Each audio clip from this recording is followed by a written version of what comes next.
So hello everyone, I'm Robin Sales with Launching Your Success. I am one of the sponsors of Cultura, and I'm also your host and guide through these interactive sessions.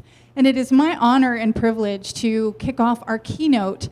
We've already had some wonderful discussions yesterday and today, and one of the things that's really been a part of all of those discussions is how the arts and culture of a community can affect the economic development of the community. And I really think that this discussion and the following panel are really going to help put the icing on that cake. So I'm excited. And also, the Cultura team has been really inspired by South by Southwest. And so we're honestly just genuinely interested to hear what the keynote speaker has to say, which is why we invited him to come join us today. So we hope you get a lot out of it. And without further ado, it is my honor to present to you Catlin Whitington, who is a manager in the planning department of South by Southwest conferences, festivals, and events in Austin. He's also an Austin native. Through his work with this mega event and a degree in urban studies from the University of Texas at Austin, Catlin has forged a concept of economic and infrastructure interdependence between municipal, almost got me with that one, sectors and events. So please, huge round of applause for our keynote, Mr. Catlin Whitington. Thanks, Robin. Hi, good afternoon, y'all. It's a pleasure to be here. Thanks for coming out. I got in last night and I caught a nice session down at the Green Bench about community urban gardens, and then another session just this afternoon about the arts community here in St. Petersburg, and it's really refreshing to see some really well-developed communities already in place. And as Robin said, I'm going to be talking a little bit about community today. So originally, my team at South by Southwest asked me to come out here and kind of bang the drum for South by Southwest, so to speak.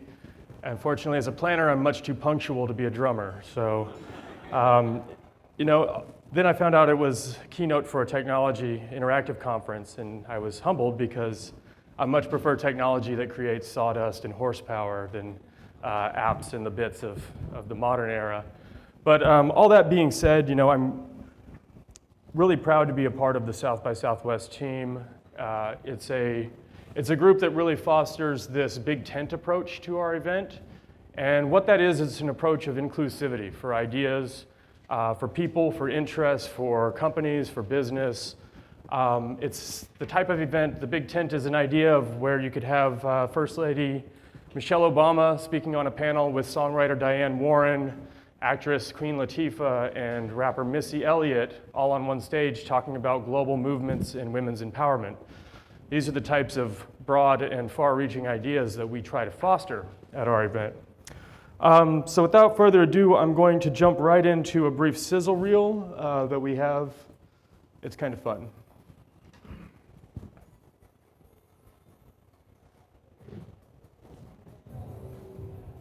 I direct short films. I'm a street photographer, and I do sound design. I'm a mobile app developer and a stand-up comedian. I'm a project manager at a digital agency, and I play in a punk band. I'm a chef, CEO. showrunner, venture capitalist, I own a craft brewery. legislator. Creative director. I'm presenting my research. I'm looking for new talent. I'm here to see what's next. Connection. Discovery. Surprise.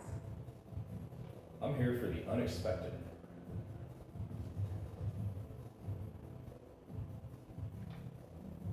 South by Southwest helps creative people achieve their goals.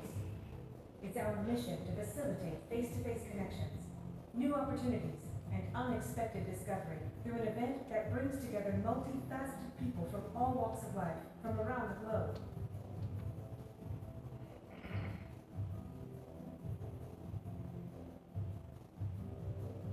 South by Southwest is the intersection of art and technology, inspiration and surprise.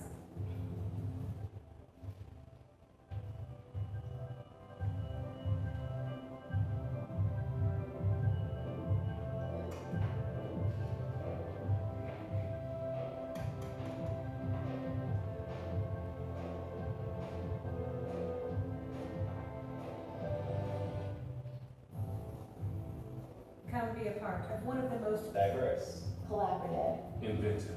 communities in the world.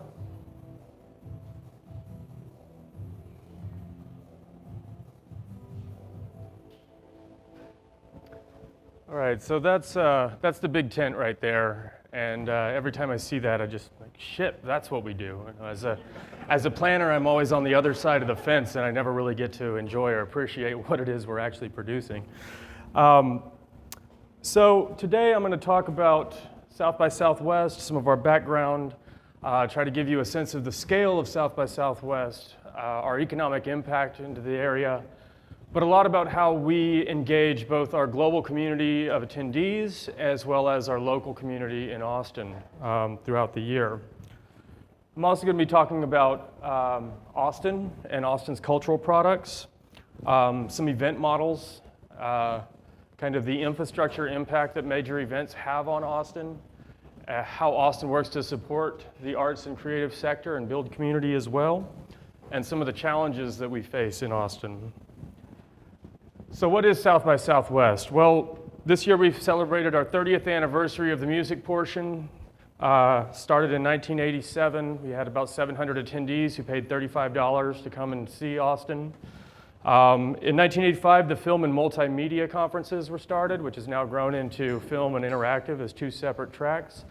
But more and more so, we focus on the convergence of these interconnected industries and how they work together.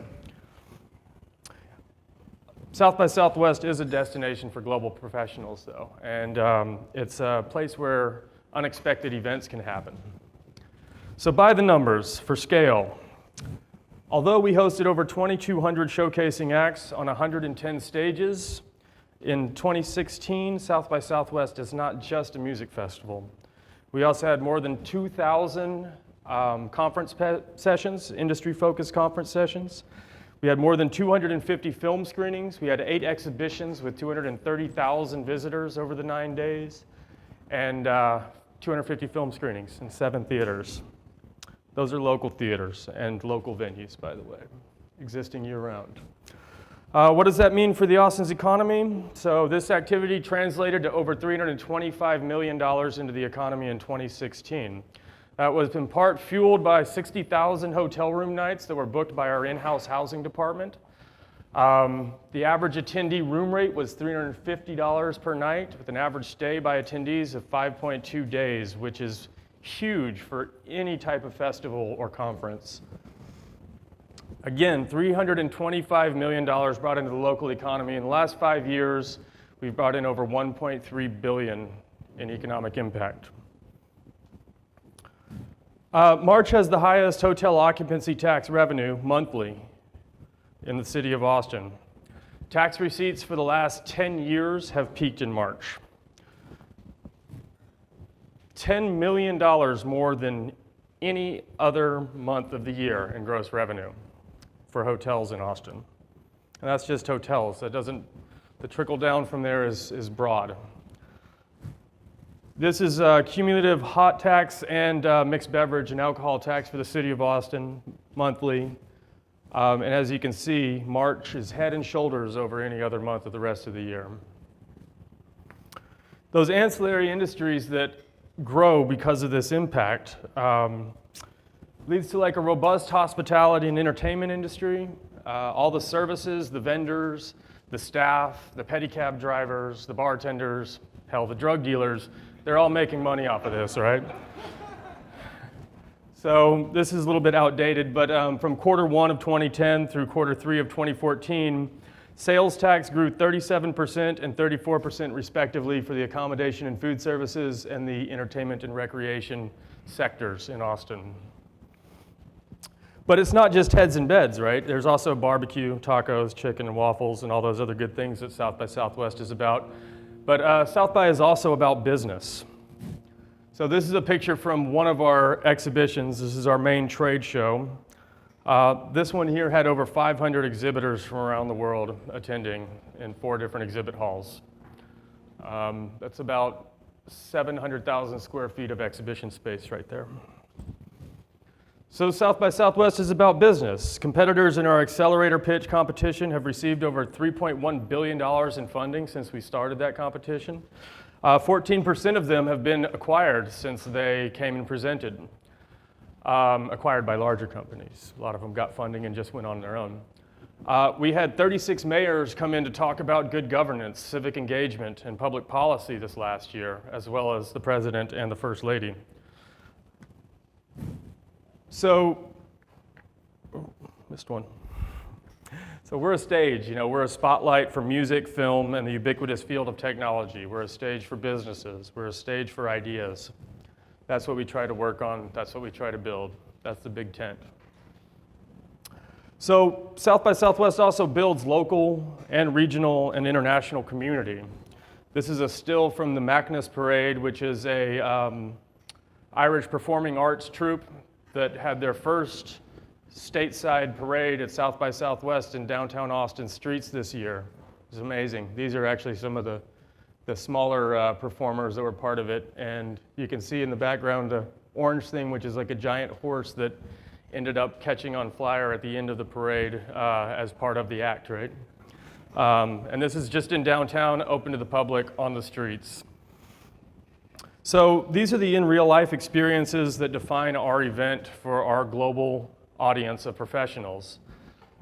They all know each other via this, the technology that has us all interconnected, but creating these in real life experiences is one of the big challenges in the modern era, because we're all kind of off doing our own thing around the world, but we need to get together and build, and that's what we hope to do. So how do we foster global community? So our panel picker, which is an online session curation tool, allows us to work with our attendees to curate our event. We ask our attendees to give us the ideas, and then we curate from there. We are not the leading experts in the music, film, or interactive worlds. If we were, we would be making movies or making music or designing apps, not producing events. We produce regional meetups globally. These are kind of informal networking opportunities that we do around the world throughout the year to get our people together in a room.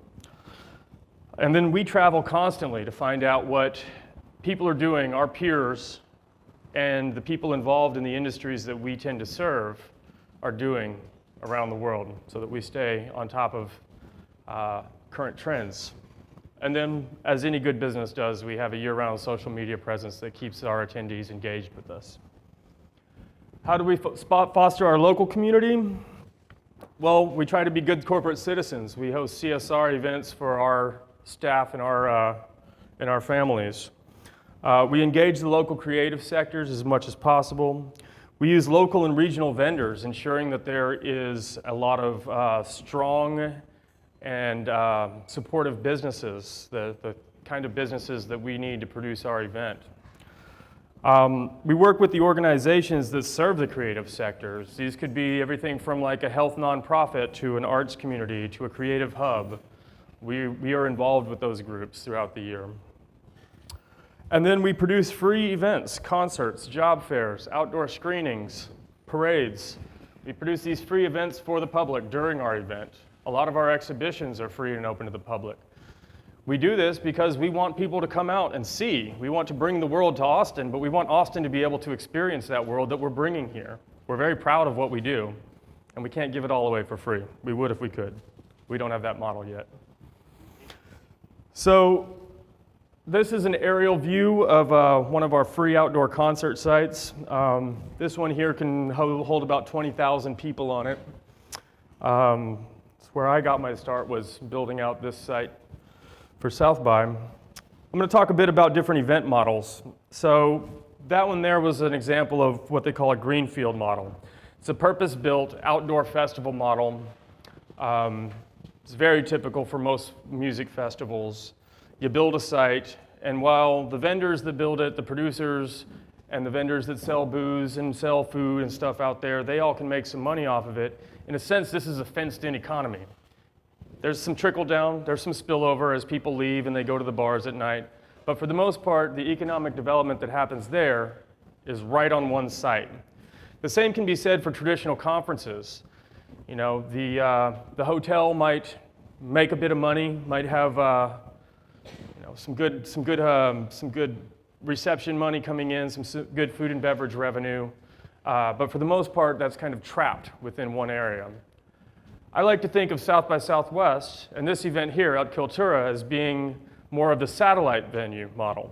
And so this is a model that utilizes regional venues in order to produce its event. It allows the bars, the restaurants, the hotels, everybody involved to reap some of the economic benefit of these visitors. So this model here, it incorporates the city itself as the festival site. It's a model that I think works very well, but it also has some pitfalls. It's actually kind of a fragile model because it requires regional infrastructure, municipal infrastructure to support it because, well, South by uses hundreds of venues. In green are our music venues, in orange are our interactive conference festival venues, and in blue are some of our film venues. And this is just a small section of the map. It's actually much broader reaching. And you think about the logistics that is needed in order to facilitate all of this, well, we can't do it alone as event producers. We need to work directly with the city in order to make this happen. And so this is not just spillover to the hotel bar, right? This is South by Southwest programming and creating perpetual gains for all of these area businesses. So it all sounds well and good, and you might say, Catlin, where can I get one of these mega events with a satellite model that's going to bring economic gain and great tax rolls to our city? Well, it's not all sunshine, sorry to say. The event producer and the city need to work hand in hand. The event producer and the hospitality industry need to work hand in hand. The event producers in the entertainment districts need to work hand in hand in order to make this happen.